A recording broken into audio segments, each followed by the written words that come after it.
Winners and losers of Bashar al Assad's fall. For over a decade, Bashar al Assad has been a controversial symbol of power in the Middle East. Assad's regime has been embroiled in the Syrian Civil War since 2011, but what will happen as this regime has collapsed? Assad's fall has triggered significant global ripple effects, impacting nations, ideologies, and power structures. Some are emerging stronger, while others are facing irreversible losses. The Syrian Civil War, fueled by sectarian divides and proxy conflicts, has kept Assad tethered to power despite widespread devastation. Understanding the potential winners and losers as his grip weakens provides critical insight into shifting global dynamics and the fragile balance in geopolitics. The most immediate winners are Syrian opposition groups, long suppressed under Assad's rule. Freed from the shadow of his regime, they finally gain a role in shaping Syria's future. However, their success will heavily depend on unity and external support, challenges that remain daunting. Turkey, long critical of Assad, will capitalize on his downfall. By supporting opposition forces and consolidating influence over border regions, Ankara is enhancing its strategic standing in the Middle East. A weakened Syria is going to reduce threats posed by Kurdish factions, which was a key concern for Turkey. Saudi Arabia and Gulf states. Why they win? Saudi Arabia and its Gulf allies, except Qatar, have opposed Assad because of his alliance with Iran. Assad's fall is weakening Iran's regional influence and reducing its access to Syria as a geopolitical foothold. Israel. Why they win? Israel views Assad as an ally of Iran and Hezbollah, its arch-enemies. The fall of Assad will weaken Iran's supply routes to Hezbollah in Lebanon, improving Israel's security. Regional stability. Israel is now reducing threats emanating from Syria's Golan Heights by creating buffer in Syrian regions. Strategic advantage. A post-Assad government friendly to Gulf interests may or will strengthen their position in the Middle East.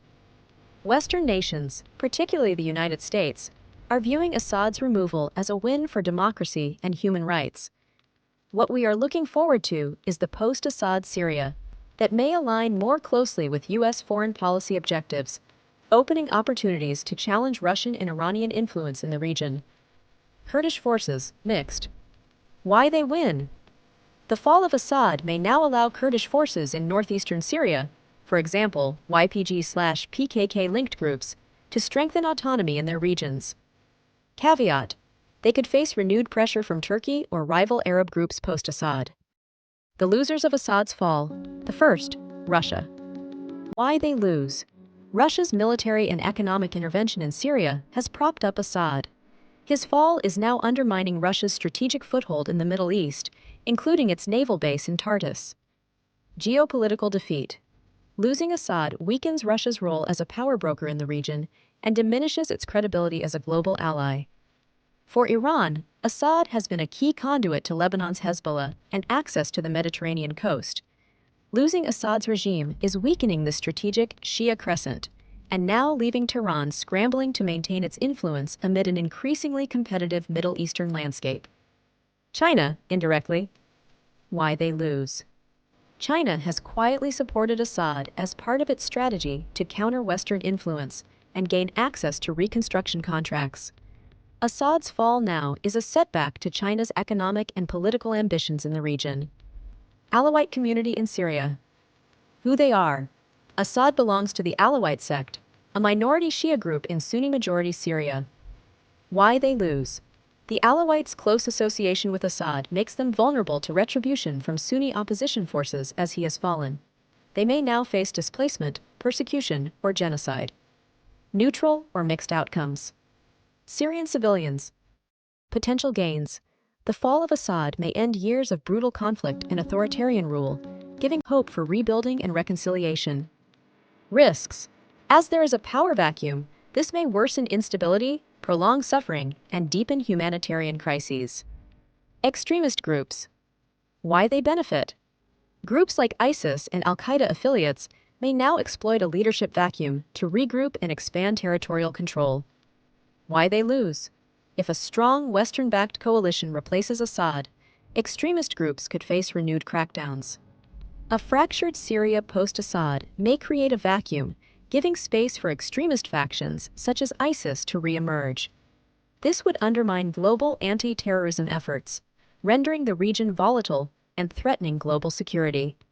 The question is, will Syria stabilize after Assad, or will chaos reign supreme? The fall of Assad raises critical questions about Syria's future. Will it become a case study in rebuilding shattered nations, or another example of prolonged instability like in Libya? The outcome will depend on international cooperation, regional power plays, and the resiliency of Syria's people and institutions. Without Assad, Syria would need to navigate a delicate transition, requiring inclusive governance, massive reconstruction efforts, and reconciliation among diverse factions. If external actors exploit this moment, Syria's sovereignty may remain compromised, trading one form of dominance for another. In fact, the fall of Bashar al Assad is more than the end of an autocratic regime. It's a monumental shift in Middle Eastern geopolitics. Winners and losers are and will emerge on a global scale, but the question remains, can the world help Syria craft a positive vision for the future, or will history repeat itself? Join the conversation.